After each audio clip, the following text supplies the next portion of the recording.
Allez, pousse les pieds dedans. Ouais, pousse. Se familiariser avec la rivière à gouttes, son courant, sa vitesse, ses rochers cachés par les flots, mais aussi ses rouleaux bouillonnants. Ces pratiquants de canoë et de kayak s'entraînent avant la compétition ultime, la finale de la Coupe de France de National 3. Chacun prend ses marques. Le bassin est vraiment bien, il pousse beaucoup. C'est un bassin où il faut vraiment pas toucher et vraiment très technique. Il y a des endroits où on va mettre plus de coups de pagaie qu'à d'autres, dû au courant. Et au niveau technique, c'est surtout comment on se retrouve au niveau de la vague, si on se retrouve en avant, en arrière, tout dépend en fait l'endroit. Donc c'est surtout ça, puis les placements de coups de pagaie aussi qui est très important. L'un des endroits les plus techniques sur le parcours d'entraînement, c'est ce rouleau. Beaucoup de kayakistes y ont laissé toute leur énergie.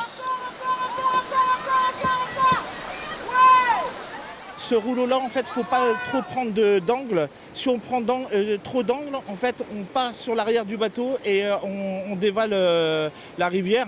Donc, pour surfer sur la vague, comme on dit, il ne faut pas trop d'angle. 300 bateaux sont inscrits pour ce week-end de compétition. Le parcours officiel défini par le club organisateur Albi Kayak Canoë ne sera mis en place que 3 heures avant le début des hostilités. La reconnaissance se fera depuis la terre. C'est le premier niveau de la nationale.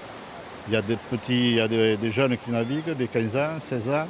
Donc il faut un bassin qui soit adapté à ce niveau-là et au plus fort. Dans ce bassin naturel qui accueille pour la première fois une finale de Coupe de France, force physique et technique seront les alliés des vainqueurs.